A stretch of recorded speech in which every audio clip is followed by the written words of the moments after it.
Désolé messieurs, mais cette vidéo va faire mal, très mal. Et mesdames, ouvrez bien vos oreilles parce que ce que je vais dire ici, ce n'est pas contre vous, hein, c'est pour nous, pour qu'on comprenne ce qui nous empêche d'aimer et d'être aimés durablement. L'hypergamie détruit l'amour, les femmes veulent toujours mieux.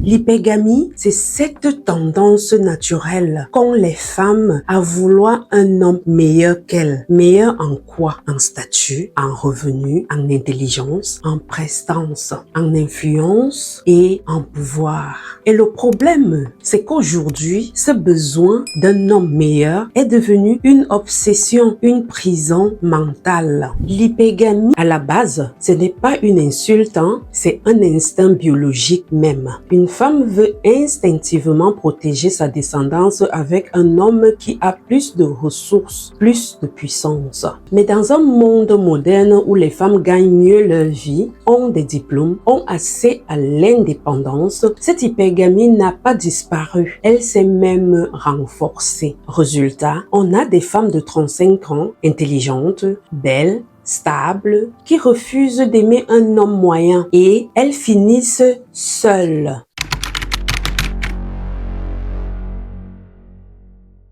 L'hypergamie tue l'amour, vrai. Quand tu veux toujours plus, tu n'apprécies jamais ce que tu as. L'amour, le vrai, ne peut pas exister dans une logique de sélection constante. C'est comme faire ses courses à Amazon. Il y a toujours un produit mieux noté, plus performant. L'homme parfait n'existe pas, hein? Et même s'il existait, il ne voudrait probablement pas d'une femme qui pense comme une consommatrice. C'est comme vouloir manger dans un restaurant 5 étoiles tous les jours et jeter ton plat au sol si c'est juste un 3 étoiles, même quand tu n'as rien cuisiné toi-même. L'amour, ce n'est pas une question de statut, c'est une question de présence, d'intention, d'alignement. Et aujourd'hui, l'hypergamie empêche les femmes d'aimer avec le cœur. Elles aiment avec la calculatrice.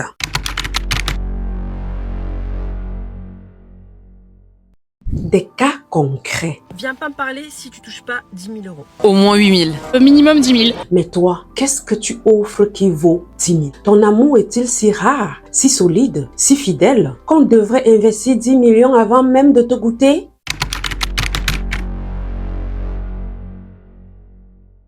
La blessure derrière l'hypergamie. Beaucoup de femmes ne veulent pas un homme riche. Elles veulent se sentir en sécurité. Elles veulent être protégées. Mais la sécurité émotionnelle ne se trouve pas dans un compte bancaire. Elle se trouve dans la qualité du lien. Mesdames, ne laissez pas la peur vous empêcher d'aimer un homme vrai. Parce que souvent, l'homme vrai ne viendra pas avec une montre Rolex, hein. Il viendra avec ses bras solides, une voix sincère et du respect.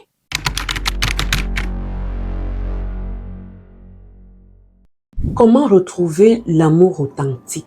Si tu veux être aimé, alors aime. Si tu veux recevoir, alors donne. Si tu veux qu'un homme t'élève, commence de l'honorer. Accepte d'aimer un homme imparfait. C'est aussi accepter d'être une femme complète. L'amour commence où la compétition s'arrête.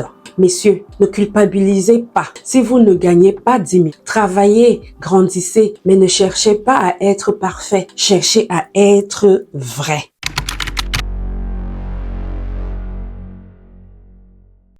En conclusion, l'hypergamie détruit l'amour parce qu'elle le transforme en contrat. Et un contrat, aucun homme ne peut vraiment remplir et aucune femme ne peut jamais gagner. Mesdames, aimez les hommes, pas les CV. Messieurs, aimez les femmes, mais ne vous oubliez pas. Et surtout, aimez mieux, pas plus haut, mieux. Si tu es une femme qui veut aimer avec maturité ou un homme qui veut comprendre les blessures modernes, abonne-toi et on va se dire des vraies choses.